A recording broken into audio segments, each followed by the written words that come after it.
पुणे शहरातील 21 शैक्षणिक संस्थांकडे मिळकत कराची 369 कोटी 93 लाख रुपयांची थकबाकी असल्याची माहिती समोर आली आहे। यामध्ये सर्वाधिक 358 कोटी 99 लाख रुपयांची थकबाकी आहे केवळ सिंहगड इन्स्टिट्यूट या संस्थेकडे आहे।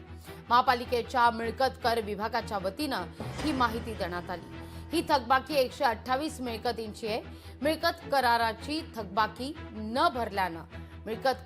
थकबाकी न भरल्यानं महापालिकेनं यातील 50 मिळकती सील केलेल्या आहेत। उर्वरित 20 संस्थांकडे 10 कोटी 93 लाख 64 हजार 739 रुपये थकबाकी आहे।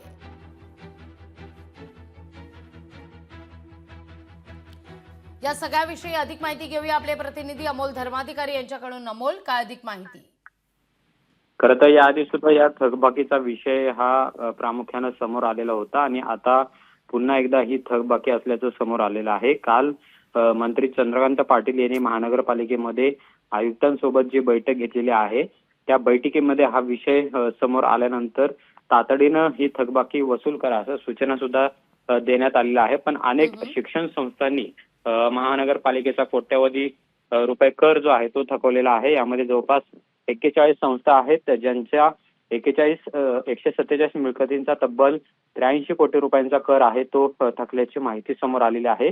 त्यामुळे यामध्ये प्रामुख्यानं सिंहगड संस्था जी आहे त्यांची जवळपास 398 कोटींची थकबाकी असल्याची सुद्धा माहिती समोर आलेली आहे आणि त्यामुळे ही रक्कम लवकरात लवकर वसूल करावी अशा सूचना यामध्ये देण्यात आलेल्या आहेत। एकीकडे महानगरपालिका सर्वसामान्यांची थकबाकी जर उशिरा भरली तर त्यांच्यावर कारवाई करते, पण अशा ज्या मोठ्या संस्था आहेत ज्यांचे कोट्यवधींचे कर थकलेले आहेत त्याकडे मात्र पालिका जाणीवपूर्वक दुर्लक्ष करते का हा सुद्धा प्रश्न आहे। आणि त्यामुळेच काल शिक्षण मंत्री ज्या खात्याचे शिक्षण संस्थेचे मंत्री आहेत चंद्रकांत पाटील यांनी याबाबतची बैठक घेतलेली आहे आणि या संपूर्ण थकबाकीचा आढावा त्यांनी घेतल्यानंतर प्रशासनाला सुद्धा ही कर वसूल करण्यासाठी सूचना देण्यात आलेल्या आहेत।